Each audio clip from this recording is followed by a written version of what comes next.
podcast.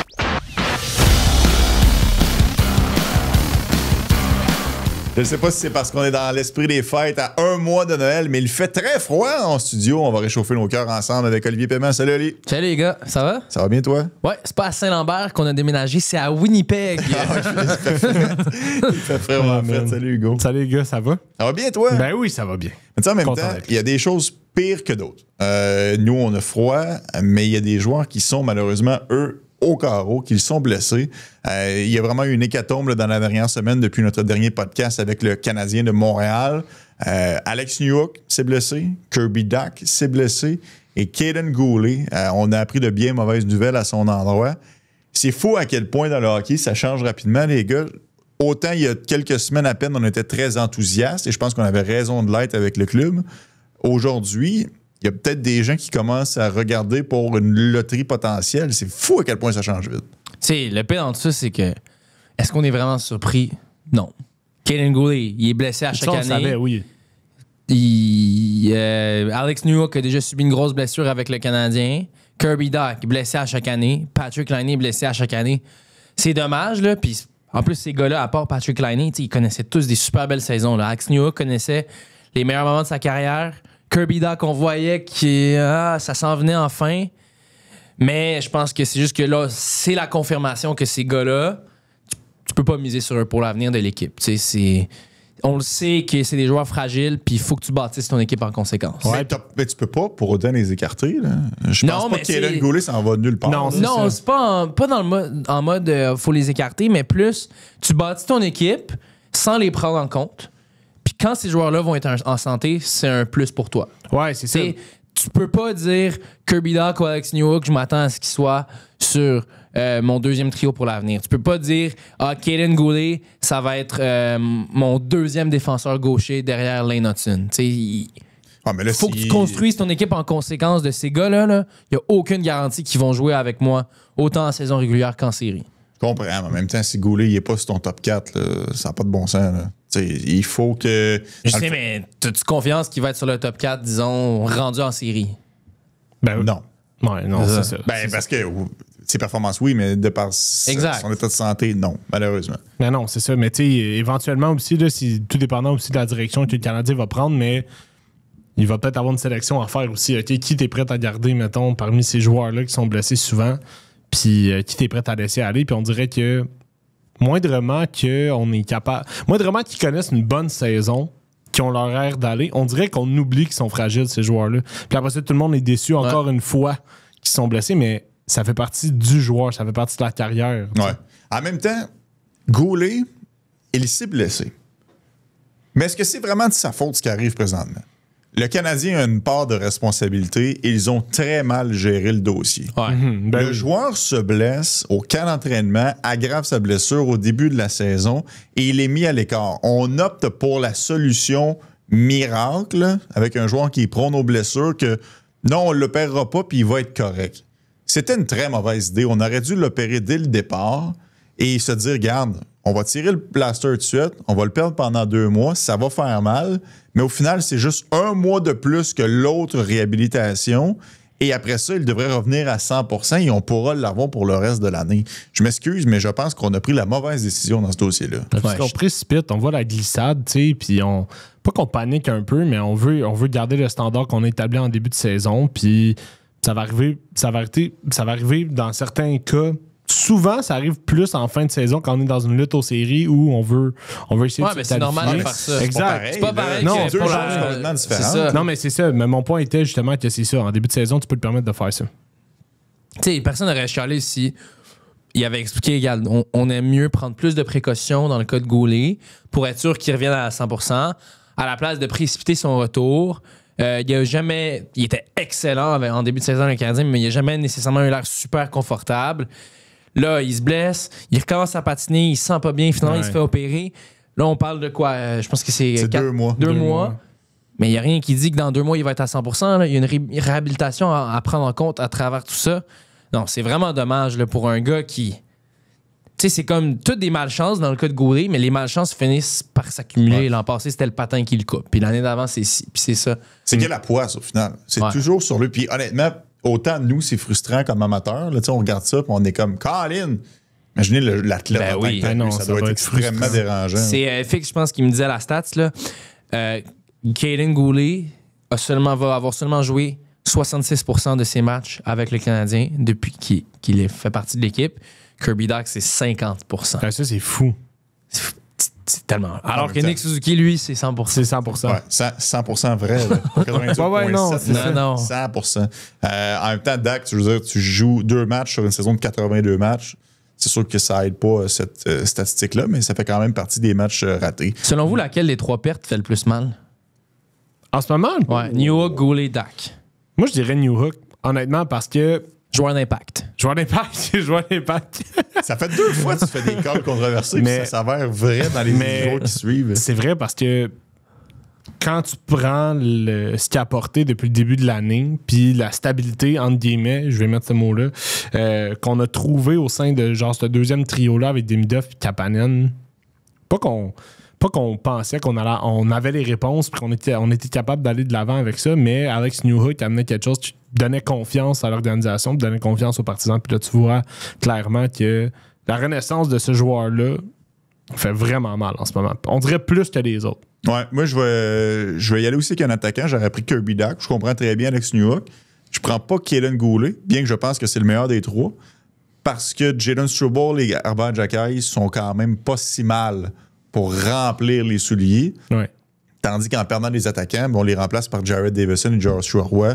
Je pense qu'il y a une différence quand même de calibre à ce niveau-là. Fait que je pense que ça fait plus mal de perdre un attaquant, tandis que Goulet, bien que ça ferait toute la différence s'il était dans la formation de par ses aptitudes, mais aussi de par son leadership. Mais je pense quand même que Struble et Jacquet sont des joueurs plus près de la Ligue nationale de hockey. Ce sont des joueurs de la Ligue nationale de hockey, contrairement à un Joshua Roy qui, à mon sens, c'est un joueur de la Ligue américaine. Moi, j'y vais avec Goulet parce que pour moi, il a causé un trou en étant absent, puis on n'est pas capable de le remplacer. Là, t'as Mike Madison qui joue quasiment 30 minutes par match. C'est pas viable. Mais il les remplace, justement, Ouais, il compense. en surtaxant les autres. Oui, mais c'est pas viable, ça. J'ai Ouais, jamais parce dit que- que c'était C'est quoi le plus gros problème du Canadien en ce moment? On accorde trop de buts. Trop de buts. Défensivement, c'est brouillon.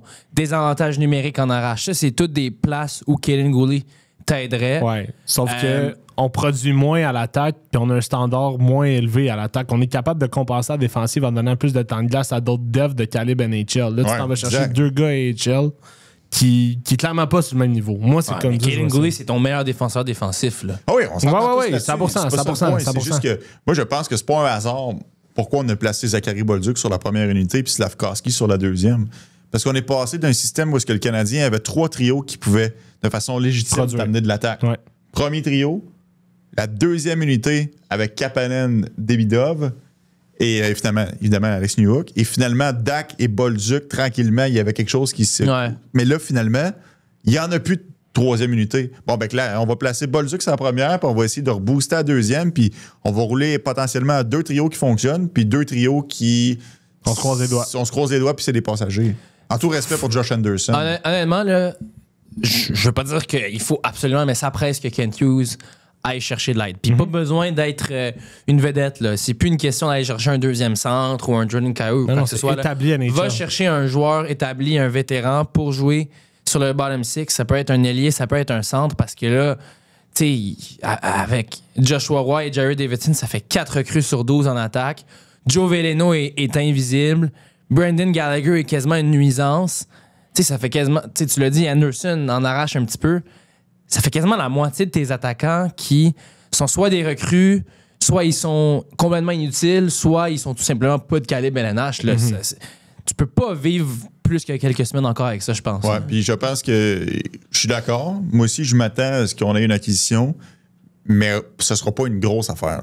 Là. Non, je mais. pense que c'est pas pour rien là, qu'on a regardé la situation de David Kempf de frais, qu'on était dans le dossier et que finalement, il a signé un contrat d'1 an avec les Canucks de Vancouver et qu'on a placé un droit de réclamation sur John Beecher. Exact. Clairement, là, on est intéressé par qu'est-ce qu'il y a de disponible, qu'est-ce qui pourrait venir nous donner un coup de main sans que ça coûte trop cher, mais juste pour essayer d'un petit peu là, un second souffle à tout le monde, là, permettre à tout le monde de respirer. Là, dans les dernières heures, Elliot Friedman a mentionné le nom de Alex Texier. Tu sais, aussi, c'est Ouais, pas, c'est ça. c'est pas un joueur qui va se greffer sur ton top 6, mais c'est un joueur de la Ligue nationale. Pour moi, t'as vraiment juste besoin de ça. Là. Quelqu'un qui va boucher un trou temporairement. Ouais. Parce qu'à la limite, Davidson, j'ai pas de problème qu'il reste à Montréal. Pour moi, il a montré une belle intensité. Mais Joshua Roy, là, on peut-tu mettre fin à cette expérience-là? Non, c'est difficile. Là. Puis il peut faire partie d'un package. Puis c'est là que tu te rends compte, mettons, qu'un gars comme Sam Blais, ça aurait été quand même intéressant là, de l'avoir en ce moment. Là. Exact. Et tout ça parce qu'on ne voulait tout simplement pas le laisser regarder la game de haut. Pour un vétéran de 30 ans, là, c'est pas on pensait pas qu'il allait être réclamé. On voulait qu'il continue à garder la forme. C'était une erreur. Là. On ne voudra plus faire ça. On souffre énormément de profondeur présentement. Joe Veleno, c'est pas normal que Joe Veleno, ça fait 15 matchs de suite qu'il joue, puis que le gars a pas un point. Ça, j'allais dire. Il n'y a pas un impact. Il apporte rien. Il patine, puis il gagne quelques mises au jeu. Là. C'est pas plus que ça. Non, je reviens sur Alexandre Texier, parce que c'est intéressant quand même comme discussion. Je suis pas si sûr que je suis emballé de voir Alexandre Texier débarquer à Montréal. Ouais, c'est quand même un gars avec des squelettes un petit peu dans son placard. On entend toutes sortes de trucs à son sujet, puis c'est fragile quand même une chambre de hockey, là, des fois d'entrer un individu qui... Puis honnêtement, je le connais pas, là, c'est juste de ce qu'on lit à gauche et à droite, de ce qu'on entend. C'est quelqu'un quand même qui a fait un petit peu de vague où est-ce qu'il est passé. Est-ce que c'est vraiment une bonne idée? Il ne fit pas nécessairement dans la culture un peu que Kent Hughes et Jeff Gorton ont établi. Là. Exact. Parce qu'il y a des mains, il y a des skills. Souvenez-vous du but à une main qu'il avait fait en tir de barrage. C'est rien contre son talent. Je pense que c'est entre les deux oreilles là, que moi, je suis moins convaincu. Ouais. Mais Friedman, en même temps, il sort pas des infos pour rien. Quand une info sort aussi, il y a tout le temps quelqu'un qui veut que ça sorte. Est-ce que c'est peut-être juste l'agent de Texier qui sort le nom du Canadien parce qu'il sait que ça crée un buzz, puis peut-être qu'une autre équipe va lever la main? Ça se pourrait aussi. Ouais, puis tu sais, il faut tout le temps que tu fasses un peu le ratio année passée dans la Ligue nationale puis équipe que tu as faite. Il y en a fait quand même. Non, mais c'est vrai, il y en a fait quand même. C'est pas un mauvais calcul, c'est vrai. Puis tu vois le nombre d'organisations qu'il a fait, justement. Je pense que lui, il a comme moins de 300 matchs d'expérience. Peut-être un peu plus, en fait. Mais. 240. Non, c'est ça. Donc, tu sais, t'as 3 équipes. Là. Il a fait quoi? Les Hurricanes, les Blues, puis les Blue Jackets? Non, je vais te faire son parcours, là, mais tu sais, en gros, c'est un Français. Après avoir été repêché, il a joué en Finlande. Il fait la Ligue américaine avec les Monsters de Cleveland. Blue Jackets. Il est retourné un petit peu en France. Retourné au Blue Jackets, là, il y a eu des enjeux avec le programme d'aide de la Ligue nationale. Il a fait une saison en Suisse. Okay. Il est retourné au Blue Jackets. Ensuite de ça, depuis l'an passé, il est avec les Blues de Saint-Louis. Okay. C'est quand même un gars qui a un parcours en montagne russe depuis qu'il est dans la Ligue nationale. Sa meilleure saison, quand même 30 points en 78 matchs. Là, il a du talent. Ben, c'est ça. C'est juste, c'est-tu vraiment lui que tu veux rendu là? Fait un claim au balotage de n'importe qui. Là. Ouais, en même temps, écoute, il faut qu'il y en ait des joueurs au balotage. Ouais.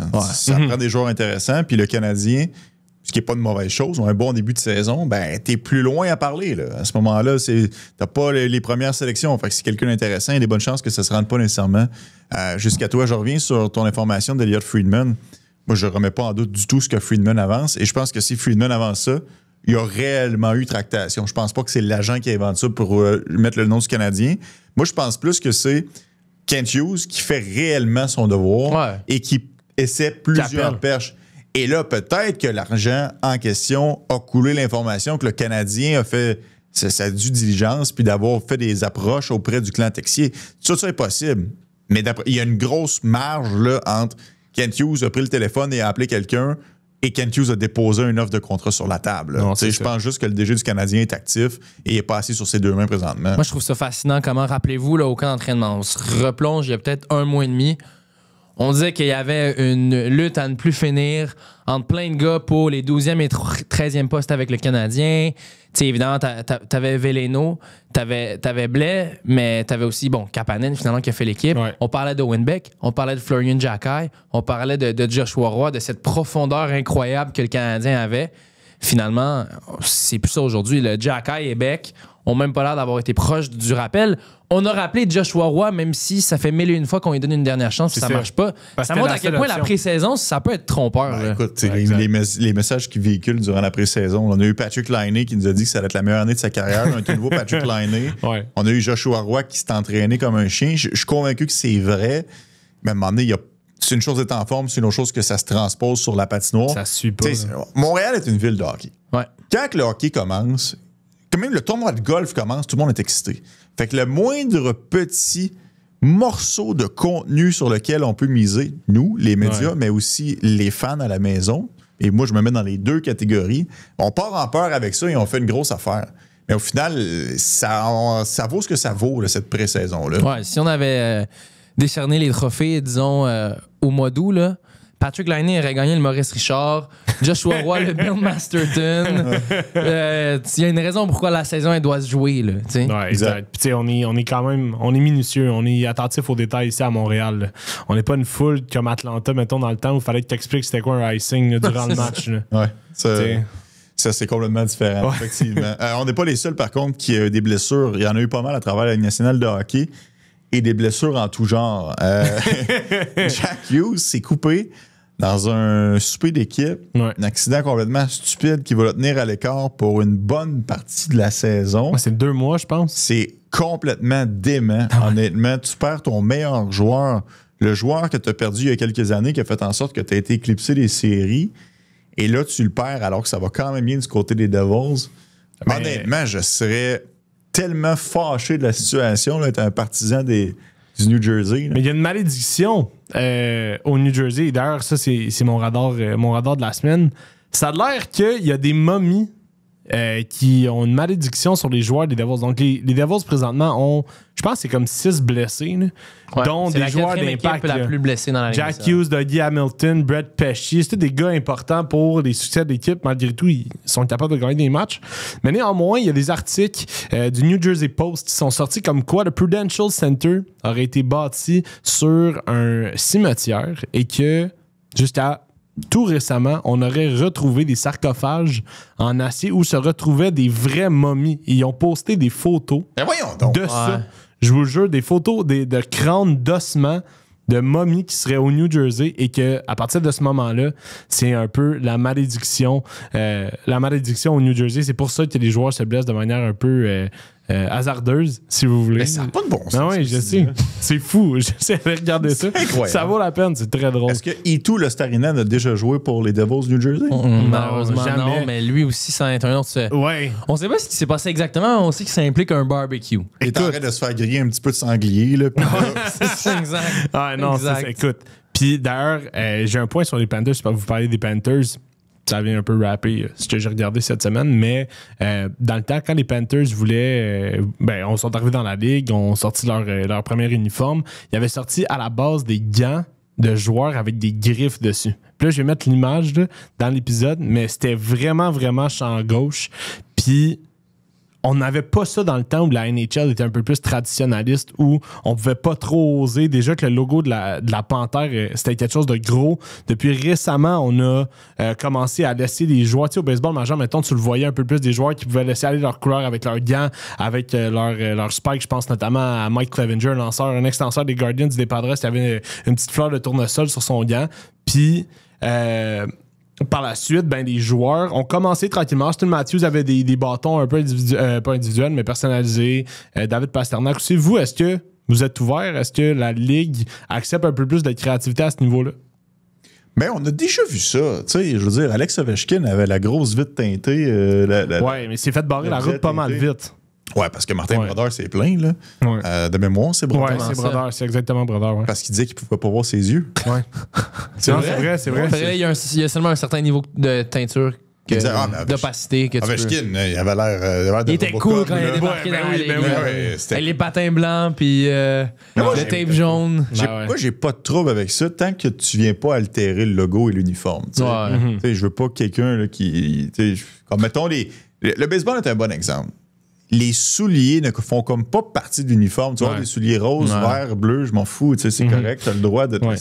Puis tant que c'est dans le respect aussi, puis dans l'esprit sportif. Exact. Mettons, Vladimir Guerrero Jr. qui avait un protège-coude rose et turquoise dans l'uniforme des Blue Jays. Rien à cirer. Non, je pas. Je me rappelle, par exemple, il y a quelques années, Caleb Williams, le corps arrière, quand il jouait dans la NCAA à USC, il s'était peinturé les ongles. Fuck Utah. Parce qu'il joue contre Utah cette semaine-là. Peut-être pas une bonne idée. Non, ça, c'est pas correct. Ça, c'est pas correct. Faut que ça reste de bon goût. C'est ça. Je pense. Mais moi, j'aurais pas de problème. Puis clairement, la Ligue nationale de hockey veut ça, plus qu'on laisse exprimer les personnalités parce qu'on essaie de faire grandir le sport un petit peu aux États-Unis. Puis clairement, tu le vois au basket, tu le vois au football, tu le vois au baseball. Mais dans la Ligue nationale de hockey, tu voyais des cravates puis tu voyais des petits messieurs propres. Fait que je pense que c'est une volonté un peu là, de vouloir faire changer ça. Ou même un peu dans la même lignée, mais de façon différente, là, dans la dernière semaine, les frères Kachuk qui ont sorti leur propre podcast. Exact. Tu sais, ça, c'est une nouvelle tendance dans le sport. On l'a vu beaucoup au basket, Au football. des joueurs qui utilisent leur propre voix, leur propre plateforme, puis se partent un podcast. Là, les Kachuk l'ont fait. Pour moi, c'est une super bonne nouvelle pour la Ligue nationale de hockey, là, de permettre à tes joueurs de t'exprimer comme ça, montrer leur personnalité. Ça peut juste être bon pour la Ligue. Là. Je dis pas que leur podcast va rivaliser avec Radar, mais tu sais. Non, quand même pas. Quand même pas. Là, on a de l'expérience. En même temps, oui, c'est vrai. Mais est-ce qu'on leur aurait permis ça dans d'autres marchés? On parle quand même d'Ottawa et la Floride. Ouais, je pense pas qu'à Montréal, ça aurait passé. Tu sais, c'est ça. Non. Je sais pas si Matthews peut se partir un podcast à Toronto ou Suzuki peut se partir un podcast à Montréal. Imaginez quand ce serait micro-analysé à la seconde. On va dire un podcast d'Austin Matthews, là. Tu sais, les gens, ils réagiraient. Ah, mais il a pris une pause après avoir dit ce mot-là, blablabla. C'est sûr, mais ça serait la même affaire à Montréal. Et aussi, en faisant ça, tu t'exposes énormément à la critique. Même si c'est un peu stupide. C'est pas vrai qu'un podcast d'une heure, ça t'empêche de t'entraîner, de faire tout le reste dans ta semaine parce que les joueurs de hockey, ils ont quand même du temps libre. Ouais. Mais tu t'exposes à la critique quand même en faisant ça, là, en te mettant de l'avant comme ça. Si jamais les Kachuk, disons Brady a une mauvaise séquence, là. Ah, c'est à cause de son podcast qui est pourri, concentre-toi donc sur le hockey. Ça fait partie de la réalité. Il faut que tu sois conscient de ça si tu le fais. Ou, mettons, tu sais, ils se font planter, puis là, tu te débarques. T'es quand même heureux le lendemain dans ton podcast. Là, comment ça qu'il est pas à terre? Là, comment ça qu'il est pas encore débiné? Là, je me rappelle l'an passé, Paul George, qui a déjà été une vedette dans la NBA, plus maintenant aujourd'hui. Il est rendu avec les 76ers, puis il est tout le temps blessé, puis tout. Lui, il a son propre podcast. Et il y avait un moment dans la saison de l'an passé où Paul George avait publié plus de clips de son podcast qu'il avait inscrit de points avec les 76ers. Les fans n'étaient pas contents. Mais tu sais, il était toujours blessé, puis les Sixers ont connu une saison atroce. Fait que ça, je peux comprendre la frustration des partisans d'être comme... T'as-tu vraiment besoin de ça en ce moment? Mais en tout cas. Mais c'est le fun. En plus, ils ont ciblé les deux meilleures personnalités du hockey pour le faire en ce moment. Mais en même temps, j'aimerais ça voir un podcast, mettons, avec Cole Caulfield, Arbor Xhekaj puis Jacob Debèche, là. Ouais, ce serait quoi le vôtre, là? On va dire votre... pas votre podcast de rêve, parce que c'est Radar, votre podcast de rêve, mais votre ça, là, ce duo-là ou ce trio-là pour le hockey, pour le Canadien, peu importe, ce serait mon préféré. On peut inclure des anciens joueurs aussi. C'est vraiment une bonne question. Ouais, c'est bon, ça. Moi, tu vois, rapidement, à brûle pour point, un joueur que j'aurais aimé ça entendre en podcast, c'est Marc-André Fleury. Je trouve qu'il a une belle personnalité, puis je pense que ça aurait été cool. Roberto Luongo. Tu vois, Fleury et Luongo. Ça aurait été bon, ça. Ça aurait été excellent. Dale Louis avait son podcast. C'est vrai. Puis il a vraiment pris le fait qu'il a été populaire à Montréal, puis ça n'a pas fait long feu. Je pense que ça a fait comme 2 ans. Moi, c'est Max Allen qui me racontait ça, que ça a l'air que Tony DeAngelo, quand il jouait pour les Rangers, il avait son propre podcast. L'équipe aimait pas ça. C'était ça avec son père? Il me semble que ça me dit quelque chose. Avec son père. son père était il y avait souvent plein de théories du complot, genre d'affaires de même. C'est un drôle de moineau quand même. Tony DeAngelo. Tout ça part de Brady Kachuk. Je trouve ça intéressant parce que c'est d'ailleurs sur ce podcast-là qu'il a annoncé qu'il va être de retour la semaine prochaine. Ça va être tout un coup de main pour les Sénateurs, hein, parce que les Sens, sans leur... Peux-tu dire leur meilleur joueur? Non, moi, je dirais Sanderson. Okay. Plus que Stützle? Ouais, moi, je dirais Stützle, moi aussi. Sanderson, c'est tout un défenseur. Là. Lui, il va être probablement dans les 6 défenseurs américains aux Olympiques. T'es sûr? Ouais, mais Stützle va être le plus allemand. Ouais, mais c'est l'Allemagne. Okay. Mais anyway, 2 excellents joueurs. Mais mettons qu'il... Tu pensais pas partir un débat. J'espérais t'avoir. Mais mettons qu'il n'est peut-être pas le meilleur joueur des Sens, leur capitaine. Mais l'âme de l'équipe, le capitaine, sent quand même un morceau très important. Ils ont réussi quand même à se tenir la tête en dehors de l'eau. Et là, il va revenir... Attention aux Sénateurs. Là. Ben oui, encore une fois. Puis la rivalité avec les Canadiens va être revampée. Puis ça va donner... ça va être l'élément déclencheur de probablement... un bon soutien, une bonne passe là, pour les Sens qui s'en viennent. Mais au-delà des Canadiens, là, juste les Sens pour eux, oui, c'est ça. Écoute, c'est une rampe de lancement. Là, ouais, exactement. C'est une étincelle. Ça va faire du bien assurément. Puis, c'est un gars qui est responsable aussi, qui amène beaucoup de choses. Ouais. Moi, ce que je trouve fascinant des Sénateurs, en plus, c'est qu'ils réussissent à être bons sans du bon hockey de leur gardien. Leur gardien, il les aide vraiment pas. Ouais. Linus Ullmark, qui est supposé être un des bons gardiens de la Ligue, il fait pas le travail, puis c'est un gars qui est un peu nonchalant. Cette équipe-là des Sénateurs, en plus, qui a tendance à super mal commencer les saisons, Puis là, ils se réveillent plus tard dans l'année, puis ils finissent la saison en feu. Ils sont trop peu trop tard, puis ils arrivent à court. Ouais, exactement. Puis là, l'an passé, c'était un petit peu mieux, fait qu'ils ont réussi à faire les séries.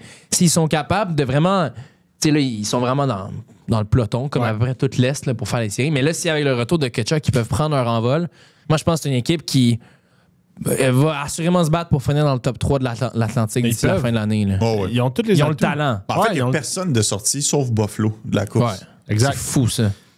Puis tout le monde joue à peu près au-dessus de 500, sauf Buffalo. C'est ça. Parce qu'il y a tellement de matchs qui finissent en prolongation ou en tir de barrage que tu finis tout le temps par récolter un point ici, un autre point là, 2 points. Ça me tape sur les nerfs, les Ouais. prolongations. Il est peut-être temps qu'on enlève ce point-là de loser. Là. Ou qu'on change le système. On change la formule, ouais. 3-2-1. 3-2-1. 3-2-1, là, ça règle tous les problèmes parce que 3-2-1, il n'y a pas un point qui est pouf, apparaît comme par magie. Ouais. Tu sais, là, on est 3 équipes qui se battent pour une place en série. Hugo puis toi, vous affrontez, vous allez en prolongation. Moi, je me fais avoir des 2 bords. C'est ridicule. Tandis que 3 points pour une victoire en temps réglementaire, 2 points pour une victoire en prolongation ou en tir de barrage, 1 point pour la défaite en prolongation. Ben, il y a juste 3 points qui est distribué différemment, comme on le voit au championnat du monde junior. Puis il n'y a rien de pire qu'on le voit des fois avec le Canadien, par exemple. Là, le match est serré, c'est l'égalité, il reste 1 ou 2 minutes à faire au match. Et là, les équipes mettent leurs joueurs défisifs. Tu vas avoir un Jake Evans pour finir la rencontre, pour être sûr d'aller en prolongation. Exactement. Tu sais, faut qu'il y ait un mini-enjeu au moins pour forcer les 2 équipes à être plus agressives en fin de match pour que tu aies de quoi à gagner ou à perdre, si ça se rend en prolongation ou pas. Là. Moi, j'aimerais ça pour...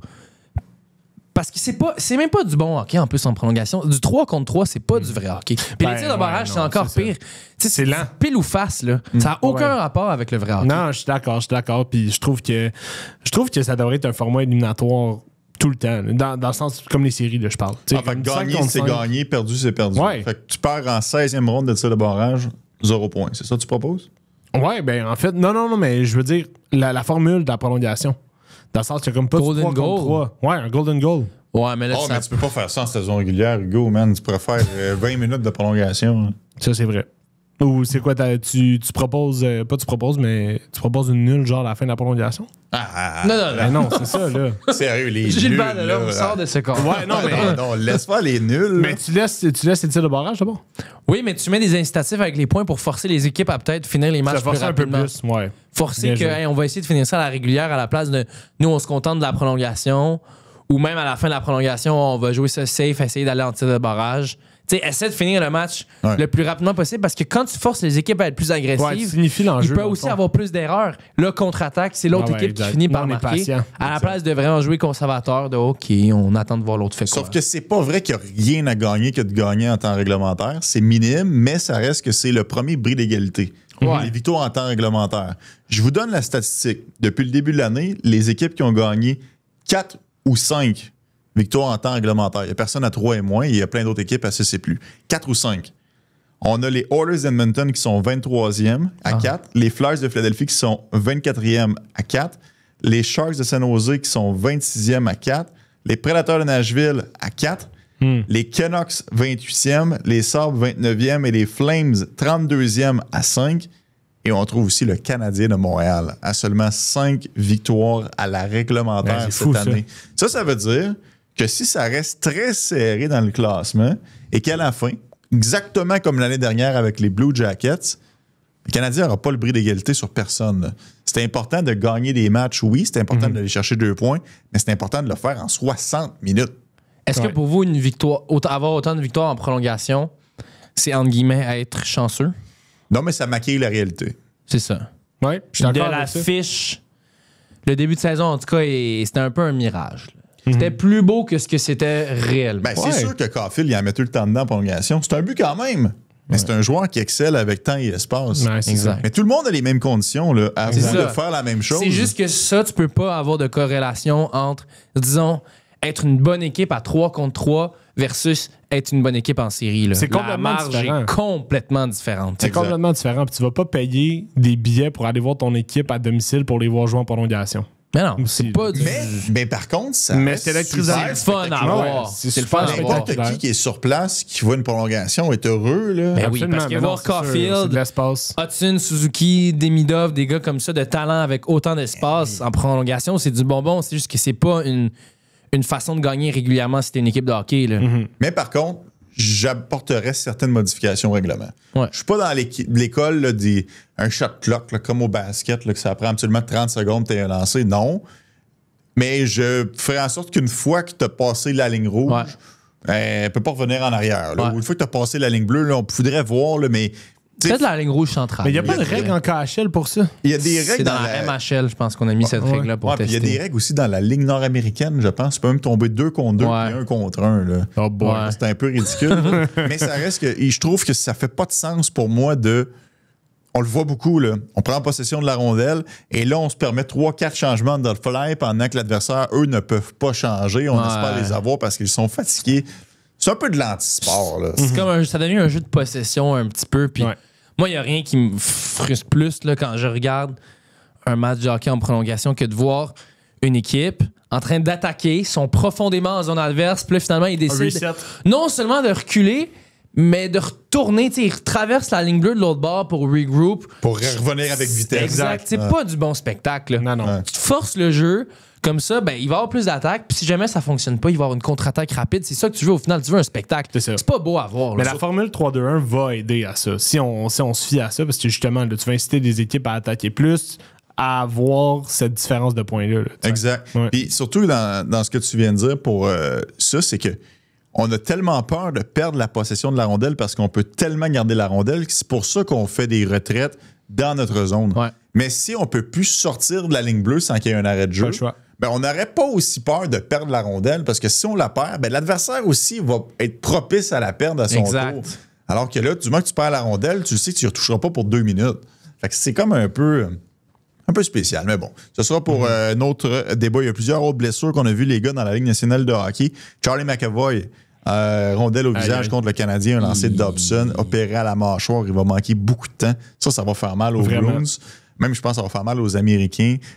Pour les Jeux olympiques, on a vu Alexander Romanov être planté de dos par Mikko Rantanen. Puis Patrick Roy, il a vraiment aimé ça. Honnêtement, là, Patrick Roy, je sais qu'il y a ses détracteurs, mais Patrick Roy est bon pour le sport. Il est bon pour la Ligue nationale. C'est tellement un personnage. Premièrement, c'est une légende, là, mais c'est tellement un gars qui est intense, qui à chaque année, là, ça arrive une couple d'incidents de même. T'as besoin de Patrick Roy dans la Ligue. Il est bon pour le show. Bon pour la foule, bon pour les joueurs, bon pour les médias, bon pour tout ça, t'as raison. Bon pour ses joueurs aussi. Hey, ça doit être C'est le ça fun. que j'allais là. dire. Tu sais, t'es là, puis là, tu vois ton coach investi de la sorte. Tu dis, OK, nous, à tous les jours, on va à la guerre, puis ça fait mal d'un coin, puis tu sais, notre corps est affecté, puis c'est pas évident. Notre coach est à la guerre avec nous autres aussi. Ah oui. Là. Tu sais, on est loin des époques là, de, mettons, Pat Quinn. Là, tu sais, c'était un excellent coach, mais tu sais, c'était ouais. plus Jacques Martin ou Ouais, tu c'est sais, ça. des Ah, coachs ouais. un peu plus... on attend. Là. Puis là, tu sais, on a établi des stratégies, mais il ne faut pas démontrer trop d'émotion. là. C'est important, il faut montrer qu'on C'était est, on est impartial. en contrôle. là. Ouais, c'est ça. Come on. Là. C'était pas à son premier match, peut-être avec l'Avalanche, que. Bruce Boudreau. Son premier match. Son Son premier premier c'est ça match, qui- ouais. Son premier. La bande était rendue. Ça là, fait mais- vraiment C'était à la bande. Ouais. Et Boudreau, il avait dit c'est junior stuff. Ouais, ouais, ouais. C'est stuff Ouais. de junior. Ah, c'est il bon, est- ça. tu sais, puis Ça, c'était vraiment il s'est bon. calmé depuis ça. Là. Jack Patrick. Adams, cette année-là. Ouais. C'est vrai? Ah, il avait connu toute une saison. Puis l'Avalanche était en série pour la première fois, je sais pas trop combien d'années, puis c'était vraiment Ouais. pas bon. Là. Ouais, il Puis- s'était fait surprendre, par contre, par le Wild, Ouais. si ma mémoire est bonne. Ouais. Le Wild, ils avaient battu en Ouais. première Puis là, il a fait une autre saison après, ça s'est pas bien passé, puis il a quitté l'Avalanche l'été suivant. Là. ronde. Ouais, parce que C'est pas, il voulait pas avoir Il voulait le plus poste de pouvoir, DG. je pense, je dans pense les. qu'il voulait aller chercher Radulov, si ma mémoire est bonne. Ça se peut.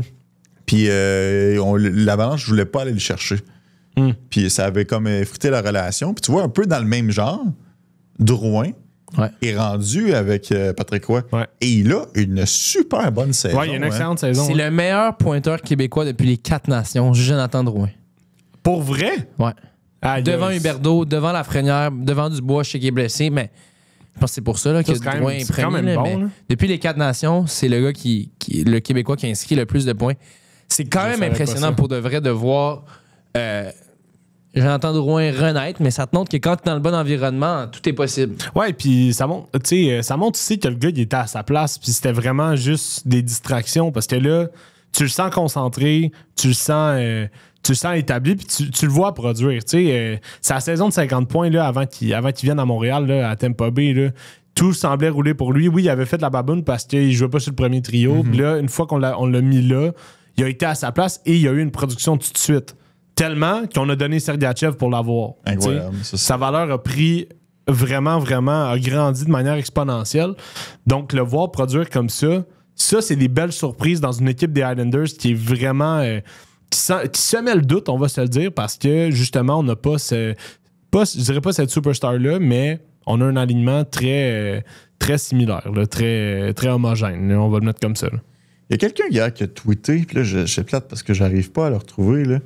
Il a tweeté les stats de Drouin à Montréal versus les stats de Drouin. Ah non, on est obligé d'aller là. Non, mais je te le dis, c'était impressionnant. Là. Tu sais, Jonathan Drouin a vraiment des très bons chiffres. Bon, écoute, je vais les faire manuellement sur HockeyDB. Là. Mais non, mais c'est ça. Ça, c'est. Ça aussi, ça prouve à quel point c'est ça, le set est important, puis tout doit être bien dans sa tête. L'année passée, c'est 37 points en 43 matchs. Avec l'Avalanche. Avec l'Avalanche. Et cette année, c'est 14 points en 19 matchs. C'est vraiment bon. C'est vraiment bon. C'est là. vraiment bon. Mais good for him. Pour vrai. Parce que c'était pas. Je pense qu'il a été victime un peu de l'environnement de Montréal. Parce que ça n'a jamais vraiment été un gars qui était. C'était pas un mauvais gars. Puis je suis sûr que c'était pas un mauvais gars dans la chambre non plus, Jonathan Drouin. Mais tu voyais qu'il se battait avec quelque chose à l'interne. Tu veux dire dans sa tête? Oui. Ouais, clairement. C'est pas quelqu'un qui l'a eu nécessairement facile par moment. On le sait toute la dépression pour connaître l'histoire. Est-ce que, par contre, on est en train d'avoir un peu le même traitement à Montréal avec Samuel Montembeault? Parce que c'est un autre Québécois qui reçoit sa part de critiques présentement. Sauf que la différence, je pense, c'est les attentes. Jonathan Drouin, tu as échangé Sergachev pour lui, puis il était vendu comme Marc Bergevin, comme le futur premier centre de l'équipe. Ouais. Montembeault, as-tu déjà vraiment eu des attentes si élevées que ça envers lui? Ben maintenant, oui. Avec la saison de 62 même à ça. Personne n'a jamais dit Samuel Montembeault, c'est le futur du Canadien devant le filet. Non. Il a toujours été vu comme un genre de bridge entendant. Alors que Drouin, c'était supposé être la plus grande chose depuis Turgeon puis Danfous. Drouin Pacioretty, c'était censé révolutionner le hockey. Ça, c'est vrai. C'est comme la vedette québécoise qu'on attend depuis tant d'années. Ben oui, c'est vrai, là. Tu donnes ton choix de top 10 contre ce gars-là. OK, je l'ai. Alexandre Pratt qui a sorti ça, meilleur marqueur québécois depuis le 1er janvier 2025. Fait qu'avant même les 4 nations. Drouin, 45 points. Huberdeau, 42 points. Dubois, 38. Chabot, 38. Lafrenière, 36. Quelle déception, Alexis Lafrenière. Ouais. Est-ce qu'on peut parler d'un des pire premier choix? Oui. C'est pas un bust, là. C'est pas Neil Yakupov, mais tu fais un redraft, là. Je sais même pas s'il sort top 10. Ouais, c'est en 2020? Ouais. C'est difficile à dire. On peut le faire ensemble, ça va être le fun. Notre premier redraft. Ah ouais, amusons-nous. Lafrenière, premier en 2020. Cette année-là, je vous sors le top 10. Quinton Byfield, Tim Stützle, Lucas Raymond, Jake Sanderson, Jimmy Drysdale, Alexander Holtz, Jack Quinn, Marco Rossi et Cole Perfetti. Ça, c'est le top 10. C'est pas un grand top 10, mais c'est qu'il y a eu des gars repêchés plus tard. Là-dessus, on s'entend. Il est clairement en arrière de Stützle, Raymond, Sanderson. Byfield, je le mets derrière Byfield. Byfield, il y a une éclosion. Là. Ouais, bon, Marco Rossi, il y a quasiment une discussion à avoir. Mais Alexander Holtz, non, clairement pas. Non. Même Jack Quinn, non. Cole Perfetti aussi est très bon. Je l'aime il est bon. Perfetti. Il est bon. Askarov, on verra. Askarov va très bien. Là. Plus loin, t'as Anton Lundell. On s'entend. Là. Seth Jarvis, équipe Canada. Seth Jarvis. Dylan Holloway, autant ça s'est bien passé l'année passée. Plus tranquille. Kellen Goulet est tout le temps blessé, malheureusement. C'est dommage parce que sinon, Kellen Goulet en santé, je le prends mille fois avant la fin. Puis Kellen Goulet, il a été vanté quand il jouait junior. Là, il est comme un des meilleurs. Puis c'était un des meilleurs défenseurs. Regarde, en deuxième ronde, t'as JJ Peterka, t'as Brock Faber. Non, c'est. En première ronde, t'as encore du monde. Là. T'as passé vite. Là. Mais Connor Zary, très bon à Calgary. Jake Neighbors du côté de Saint-Louis, je pense qu'il y a un beau potentiel là. Pas sûr que je le prendrais nécessairement avant Lafrenière, mais bon. Dawson Mercer est là. Excellent. Il sort pas top 10 si tu fais un redraft. JJ Peterka aussi est là. C'est lui que t'as nommé? Ouais. Excuse-moi. Avec Brock Faber aussi en deuxième ronde. Non, c'est. Emil Heinemann a une éclosion extraordinaire. Emil Heinemann joue très bien. Là. Il joue très bien. Vouloir jouer pour un entraîneur, c'est un pouvoir magique, ça.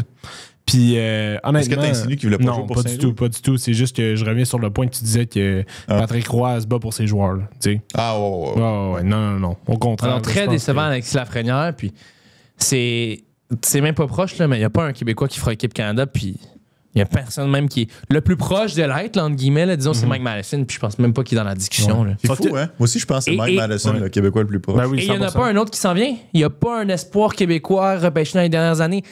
Tu sais, tu te dis peut-être à long terme Caleb Desnoyers, mais je pense Alexis Joseph, on est très loin de ça. Alexis Joseph, même pas encore repêché. Ouais.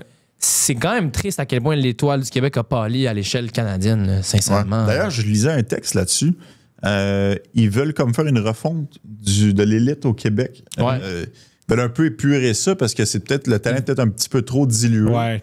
Forcer justement. Ou masqué. On dit tout le temps qu'on s'améliore quand tu joues contre les meilleurs. Ouais. Ben, si tu n'affrontes pas les meilleurs, ben là, tu peux dominer un certain niveau, faire un peu de surplace, et là, finalement, tu n'es pas capable de. Ouais. Il y a une refonte à avoir pour de vrai. Là. J'ai des amis qui sont dans les réseaux Midget 3A puis Midget Espoir. Là, puis le gros enjeu en ce moment, c'est il y a des bons talents qui sont masqués par de l'argent parce que justement, il y a des parents ou des organisations qui sont prêtes à investir dans le programme de hockey, Ben oui. qui sont prêtes à mettre de l'argent pour. Ça fait en sorte que oui, au final, ton réseau il est bon, parmi les meilleurs, mettons, au Québec, mais c'est pas les meilleurs joueurs qui vont se retrouver là. C'est ça qui est dommage. Puis lâchez-moi l'argument là, qu'il y a mais la LHJMQ gagne tout le temps la Coupe, même ça veut rien dire. dire. Ouais, mais c'est parce que la LHJMQ se bat pas nécessairement avec les mêmes règles Exact. que les autres. C'est dans la OHL, tu peux pas transiger de choix de premier tour. C'est à coup de choix de 2 puis de choix de 3 tout le temps. C'est pour ça qu'il y a tout le temps un énorme choix là, des transactions là, qui part. 60. Et dans la LHJMQ, la transaction élastique est très, très fréquente. Là. Ce que je veux dire par là, c'est que, OK, moi, je suis présentement dans la course. Bon, ben, envoie-moi tel joueur. Mais je te donne pas nécessairement tout de suite le retour parce que ça va m'affaiblir puis je veux garder la meilleure année. Ouais. Je vais te l'envoyer durant la saison morte à l'été. Exact. C'est une transaction qu'on voit pas nécessairement dans les autres ligues. Fait que, oui, la LHJMQ se déroule très bien, c'est parfait. Mais anyway, des gros 20 ans, c'est pas ça nécessairement qui fait en sorte que tu es en santé pour la Ligue nationale de hockey. Là. C'est ça. Et t'as, tu sais, regarde, je suis justement dans le fameux texte d'Alexandre Pratt qui en parle. Parmi tous les joueurs nés après l'an 2000 et formés ici, seul Alexis Lafrenière est dans le top 10 de son équipe de la Ligue nationale pour le temps de jeu. Aucun d'entre eux ne faisait partie vendredi des 200 meilleurs marqueurs de la LNH. Aucun pressenti pour participer aux prochains Jeux olympiques. Là. Il y a vraiment un gros problème de développement hockey au Québec. Ouais. C'est dommage, là, parce qu'il n'y a pas si longtemps que ça, c'était la crème de la crème. Là. C'était les meilleurs au Québec. Puis là, tu as l'enjeu aussi. T'as un plein aussi qui partent aux États-Unis, jouent au secondaire, jouent au midget, des affaires comme ça. Mais c'est ça, c'est l'importance des ligues juniors. Je pense que. Et le développement, il se fait même avant le junior, je dirais. Oui. Ah, ben oui. Le plus important, c'est avant. La LHJMQ, pas que tu es un produit fini quand tu arrives dans la LHJMQ, mais tu as beaucoup moins de choses. Ta courbe de développement est déjà assez. Elle est loin d'être terminée. Elle est loin d'être terminée, mais elle est beaucoup plus avancée que. Tu es déjà dans l'entonnoir, tu as déjà descendu pas mal. Ouais. Le plus important, ça se fait avec les Atomes puis oui, Bantam, là, dans tes années formatrices. Mais ça prend des bénévoles pour ça, ça prend de la glace pour ça. Il y a des gros enjeux liés à ça. Puis c'est cher, là. Oui, c'est ça. Tu sais, monsieur, madame, tout le monde qui nous écoute, il y a des gens, honnêtement, qui nous écoutent, là. Écoute, je sais que c'est fort comme terme, là, puis Greg l'a utilisé, mais ce sont des héros, là.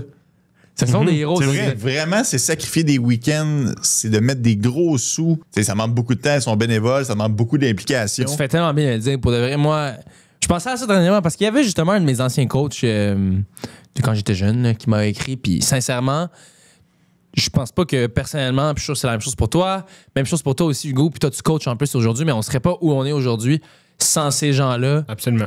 Qui ont donné des heures gratuites là, à nous coacher. Moi, ça a été au hockey, au football, au baseball, chacun dans ses propres sports, mais sans ces bénévoles-là, souvent c'est des parents qui le font par passion. Le sport mineur est inexistant. Là. Il n'existe pas, fait que honnêtement, ces gens-là, ce sont des héros, honnêtement, merci à eux. Mais des fois aussi, puis là, je vais finir là-dessus, puis pour le vivre des fois à l'interne, mais genre, il y a parfois, les gens qui sont responsables de ces programmes-là, c'est pas des bonnes personnes à être à la tête de ces programmes. Il y a des crosseurs. Il y a beaucoup d'acquis pris au sein de ces bénévoles-là, les gens qui donnent du temps pour former ces joueurs-là, tout sport confondu, et ils pensent que le résultat va être là au final. Mais ce temps-là, il est précieux, puis si t'es pas capable de le donner parce qu'il manque de monde ou parce qu'il manque d'attention, oublie ça, c'est fini. Ah ouais, c'est clair. Puis en plus, mettons, je vais parler pour moi, mais à baseball mineur, j'ai commencé à jouer, j'avais 4 ans.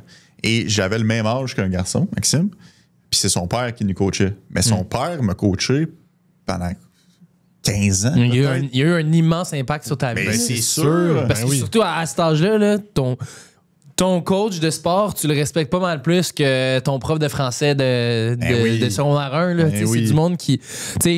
Oui, il t'enseigne du sport, mais c'est pas juste du sport qui t'enseigne, c'est des valeurs, la discipline, le respect, le travail d'équipe. La persévérance. La persévérance, ce sont des valeurs, des caractéristiques fondamentales pour ta vie. C'est tellement riche de faire ça, honnêtement. Fait que, non, vous êtes vraiment des héros, c'est vrai. Ouais, non, mais c'est... en tout cas, si ça vous s'applique à vous, ben, chapeau à vous. Les gars, au cours de la semaine, on a eu dans la même journée, la même soirée, un tour de chapeau de Connor Bedard et un tour de chapeau de Macklin Celebrini. Oui, monsieur. La Ligue nationale de hockey est tellement jeune. Moi, immédiatement, puis je sais que c'était pas un contre l'autre, là, mais ça me rappelait le match en série que Crosby et Ovechkin ont marqué un tour de chapeau un contre l'autre. Ça, c'est un autre niveau, là, on s'entend.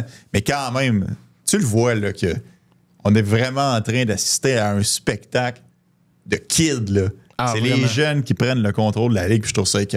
Ouais, c'est vraiment cool de les voir aller, puis ça prouve aussi à quel point, comme le stéréotype, pas le stéréotype, mais la structure du joueur de hockey a vraiment évolué. Là. Comme, ces gars-là sont tellement rapides, sont tellement intelligents, leur exécution est parfaite.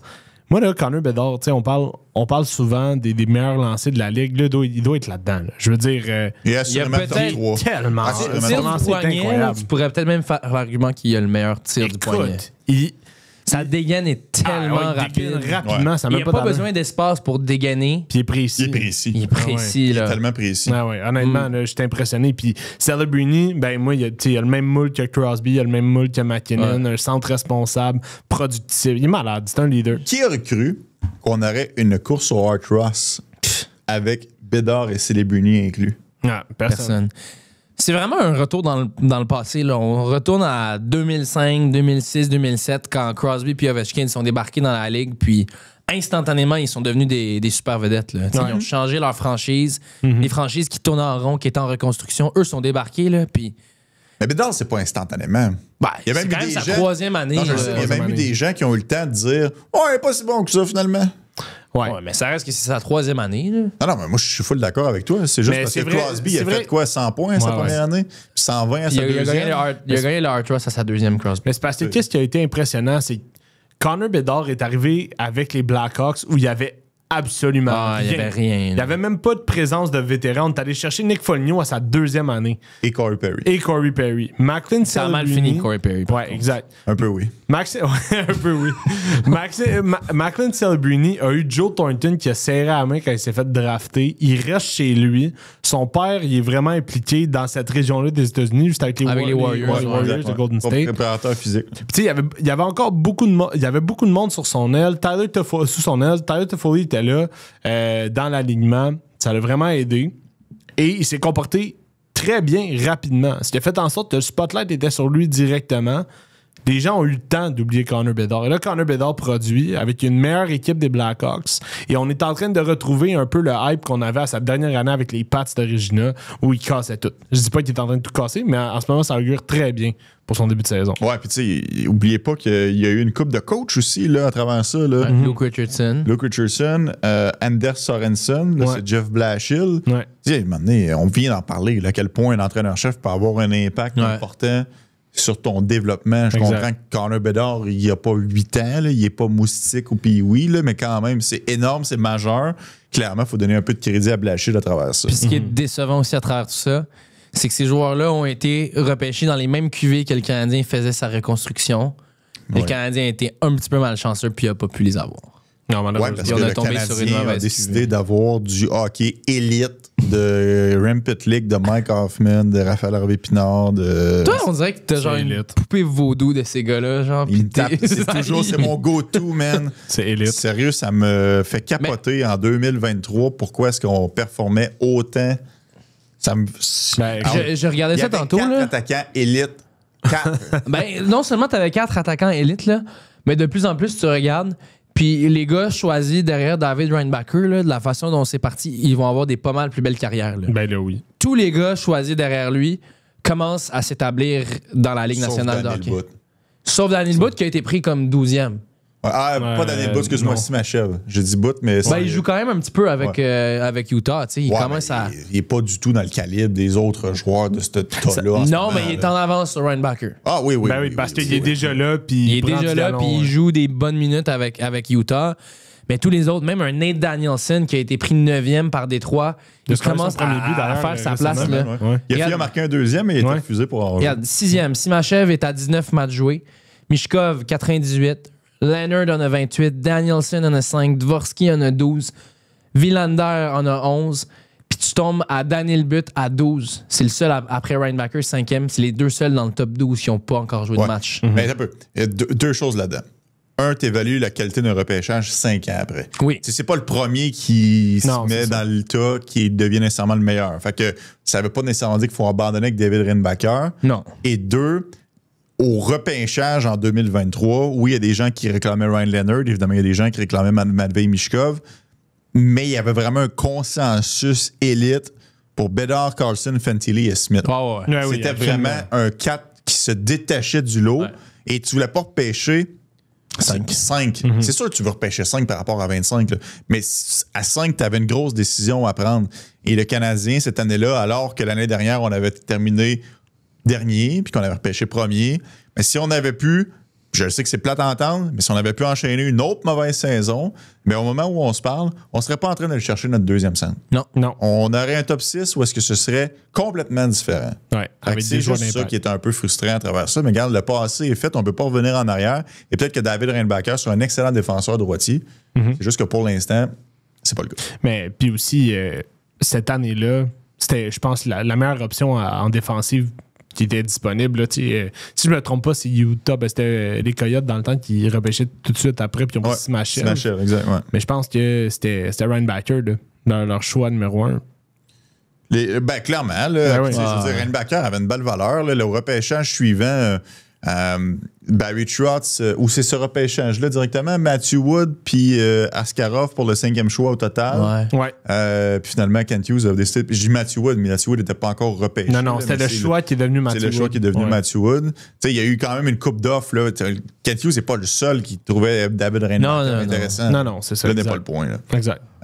Je parlais tantôt du Arch Ross, puis un peu plus tôt, il y a une couple d'épisodes, tu nous as dit, Oli, si vous pouviez inventer d'autres trophées, Ouais. ce serait quoi? Ouais. Puis j'ai eu un flash quand j'ai vu passer Vladimir Guerrero qui a gagné Performer of the Year, comme celui qui a été l'athlète spectaculaire de l'année.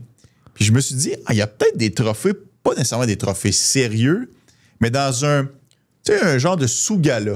Quelque chose d'intéressant. Un quelque chose- off-gala. Quelque Off chose d'un gala. peu plus pour le web. Ouais. On pourrait peut-être faire quelque chose du côté de la Ligue nationale de hockey. Le joueur le plus flamboyant de l'année, ça Ouais. pourrait être cool. Ou juste tout simplement le but de l'année, Ouais. l'arrêt de l'année, la mise en échec de l'année, Ouais. le combat de l'année, Ouais. le match de l'année. Ben oui. Tu sais, il pourrait avoir plusieurs petites catégories comme ça. L'acquisition de l'année. Tu sais, le directeur général qui a fait une grosse transaction ou qui a fait une grosse signature d'agent libre.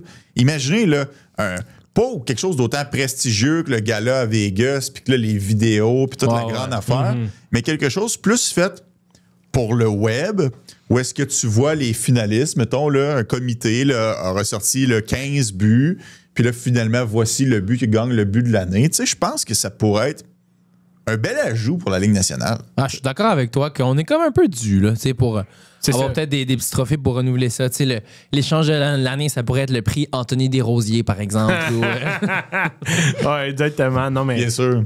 ça rentre dans le speech de justement là, la LNH qui change un peu, puis qui est un peu plus pas inclusive, mais qui est un peu plus moderne, puis tu pourrais impliquer les partisans là-dedans, voter, puis ça peut être intéressant. Moi, je travaillais à la télévision là, avant de travailler à la radio, puis j'adorais l'image. Là. On passait notre temps à faire des tops, puis à mettre de l'avant. Oui. Puis même à Dave Morissette, on avait le jeu du mois. Et là, on mettait 5 jeux du Canadien, des buts spectaculaires ou des arrêts de Price. Et on hissait une bannière au plafond du studio de Dave Morissette avec le jeu du mois de novembre, Raphaël Harvey-Pinard ou peu importe. Ouais. C'était cool quand même là, de pouvoir. C'était très visuel. À la radio, on peut pas faire ça. C'est pour ça que ces idées-là, je les amène pas ici. C'est un peu ridicule. Mais la Ligue nationale de hockey aurait tout intérêt, je pense, à se servir de ces médias puis ça faire parler, puis ça ferait voter, puis les gens pourraient interagir, puis tu peux rentrer le vote des fans à travers ça. Absolument. Absolument, c'est super intéressant. C'était ma suggestion de la semaine. J'adore ça. J'aime ça. On est-tu rendu à nos radars? C'était mon radar. C'était ton radar, OK. Ouais. Je vais y aller avec le mien. J'ai vu ça passer hier. Zane Parek, qui a été prêté à Équipe Canada Junior par les Flames pour le prochain championnat mondial junior. C'est une bonne nouvelle pour Équipe Canada parce que vous allez voir, ils vont avoir besoin de toute l'aide possible. Bon, déjà, depuis le début de l'année, t'as le fils d'agriculteur Brady Martin aussi qui a été retourné au junior. Jet Luchenko, Braden Coots aussi. Par contre, t'as beaucoup de gars d'Équipe Canada Junior qui vont pas être avec Équipe Canada Junior puis qui sont toujours dans la ligue. Évidemment, Michael Celebrini, une chance, mais Michael Misa, Sam Dickinson, Harrison Brunicki et Ben Kindle avec les Pingouins, Matthew Schaefer, la bonne nouvelle, Zane Parek, Beckett Senecki. Je sais pas à quel point cette équipe canadienne-là va être capable de compétitionner tant que ça si tu perds autant de joueurs de talent. Là. Ouais, mais Gavin McKenna. Ouais. Gavin McKenna va être là. Justin Poirier. Justin Poirier de réel chance. Justin Carbonneau.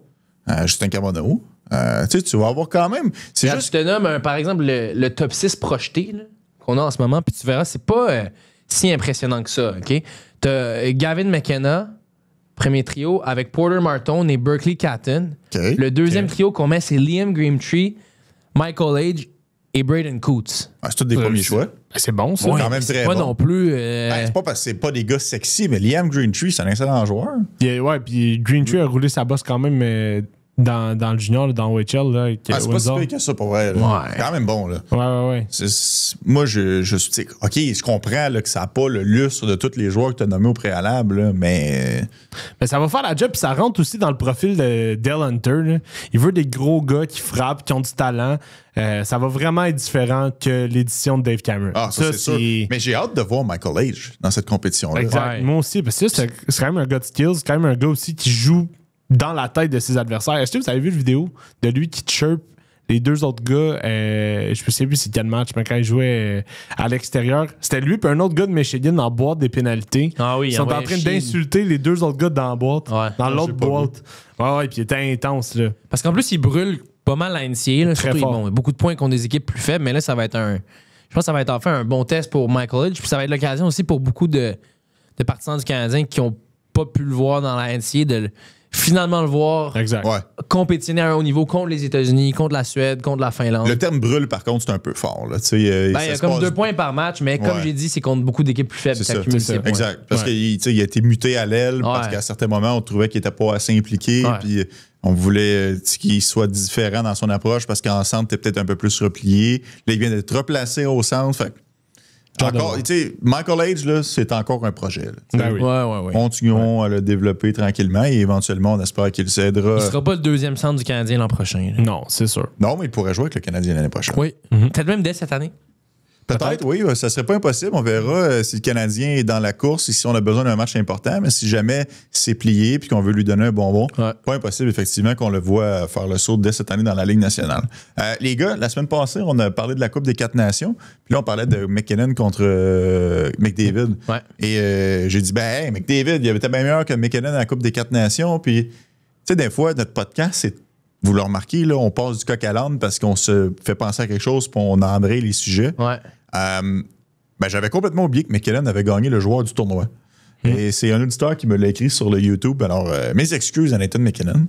Il a connu un très bon tournoi à la Coupe des 4 Nations et j'espère qu'elle sera tout aussi efficace aux Jeux Olympiques un peu plus tard. Il va être excellent. En février. Là, il va être très bon. Je pense qu'il va être très, très bon. Est-ce que vous avez vu, il y a déjà des line-up projetés un peu partout, mais on les voit là, les line-up projetés là, de l'équipe olympique de partout. Mais j'ai vu le trio, c'était Marner, Celebrini puis McDavid, le premier trio. Ça patinerait, ça. À date, c'est malade, ça. Crosby jouerait avec McKinnon. Crosby a demandé à jouer avec Marchand. Hein? J'ai vu ça. Ah, puis c'est Marchand, ouais, c'est Marchand qui complète le trio. Nouvelle-Écosse. Ouais. Puis le troisième trio, ça serait Nick Suzuki au centre de Brandon Hagel puis Braden Point. C'est solide et responsable. Exact. Ça dérange un petit peu. Un petit peu. C'est pas pire quand même. J'ai hâte. Ça va être bon, les Olympiques. Ouais, ça va être s'en bon. vient, mine de rien, c'est dans à peu près 2 mois et demi. Exact. Ça va être le fun, ça. Ça s'en vient. Ouais, j'ai hâte de voir cette équipe-là. En fait, ça va être la confrontation États-Unis-Canada, ça va être probablement. Mais là, il y a McAvoy de blessé, mais ça va être la meilleure attaque ou la meilleure défensive du tournoi. J'ai hâte de voir. Ouais, mais il y a tellement de choses qui peuvent arriver d'ici là. C'est vrai. À la vitesse que les blessures tombent dans la Ligue nationale de hockey, là, Ouais, surtout il va encore manquer des vedettes. T'es à un flat de blessé pour 6 mois. Là. Fait que faut que tu fasses attention parce que les gars, ils se blessent à rien en ce moment. Ouais, c'est sûr. Ah, mais tu sais, Jack Hughes, il va être à 100%? Ouais, c'est sûr que non. Les Ketchuk. Hâte de voir. Hâte de voir Brady qui va revenir la semaine prochaine. Encore une fois, cette semaine, on avait des mots de cachés dans le podcast. Bravo Olivier qui n'est pas parti à rire en disant le sien. Je suis passé Non. proche. Ouais, T'as été bon aujourd'hui en passant. Très bon. Je suis passé vraiment proche. de- Très, très bon. Alors que c'était super facile. Ouais, puis pour vrai, tu l'as bien placé. Ouais. Très, Je très suis bon. fier de toi. J'ai entendu vos mots respectifs. Et par contre, la semaine dernière, encore une fois, je n'avais pas entendu celui d'Hugo. Hugo, tu avais impair, que tu as réussi à placer avec habileté. Ali, tu avais sablier. Ouais, c'était pas facile quand même. Ouais. Moi, j'avais qui c'est complètement raté. Un échec monumental. C'était très drôle. Vous pouvez aller justement revisionner à l'instant où est-ce qu'on avait placé les mots de la semaine dernière. Un peu comme j'ai dit tantôt, tu dois pas te retrouver avec un chiffre impair. T'as tout le monde qui est avec tout le monde en paire de 2. Mettons, tu vois Kapanen qui a bien solidifié Demidov, Goulet avec Hudson au début, Caulfield, Suzuki. T'as des pairings qui sont importants, des duos de joueurs. Mon père disait tout le temps, imagine t'es en mer, t'as les 2 pieds sur un quai, ben, faut que tu t'assures de mettre les pieds sur un autre quai avant de pouvoir prendre une décision. Sinon, ben, tu vas te retrouver entre 2 eaux, puis là, tu vas te retrouver les mains vides. Moi, j'aime beaucoup l'approche du baseball. Ouais. De, tu sais, t'as 10 ans, là. On tourne le sablier, puis t'as 10 ans pour rentrer au temple de la renommée, puis il faut que tu récoltes ton 75%, et c'est ça qui est ça. Tu sais, puis c'est noir ou c'est blanc. Alors, j'espère que vous pourrez trouver les mots de cette semaine. J'espère que vous avez apprécié l'épisode. Et sinon, nous, on se donne rendez-vous la semaine prochaine pour un autre épisode de Radar. Bye bye tout le monde.